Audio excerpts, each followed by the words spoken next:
Hey, Donald Trump. It's just me, Paula Poundstone. I'm in a hotel room because I was doing my stand-up comedy show in a theater here in Albany, New York tonight. I watched your speech at the White House Correspondents Dinner. Could I ask you a question? Did you ask anyone what you were supposed to do at this event? Your remarks were more suited to an encounter group, where everyone's feelings are always welcome. Speeches are not always that way. And that's what I want to talk to you about. In fairness to you, Donald, your confused jumble of hopes, lies, and emotions accurately illustrate the problems the event itself presents. What is it? Is it a comedy show? A night of networking? An awards event? A night to honor free speech? A sequel to Valley of the Dolls? One could make an argument that including bingo, Christmas caroling, and ultimate frisbee makes sense here too. More than once, you said you liked some of the people there, and some of them you did not, which is probably the case for most people anywhere they are. So why bring it up?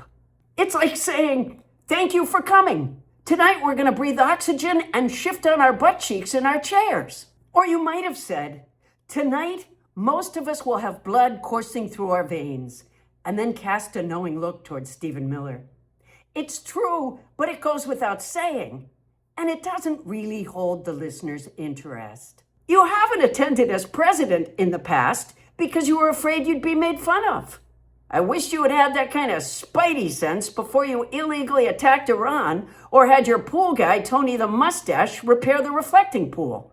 You said you and the press had all grown closer from the trauma caused by the originally scheduled 2026 White House Correspondents Dinner.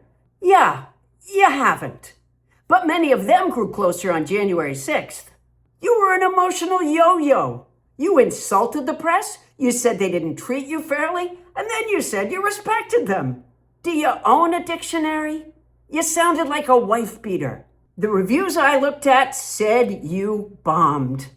And I don't think it's just that your jokes were bad, although your jokes were bad.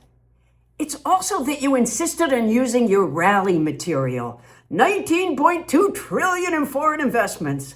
I suspect that by now, your high school auditorium rally people know those are lies.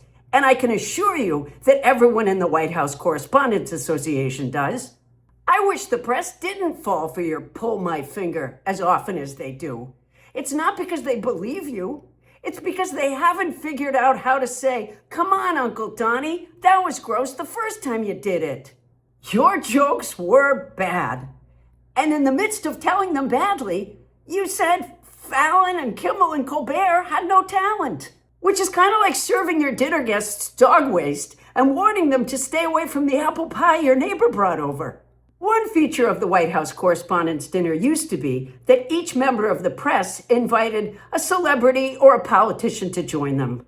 I wish somebody from Fox had come with Mitch McConnell.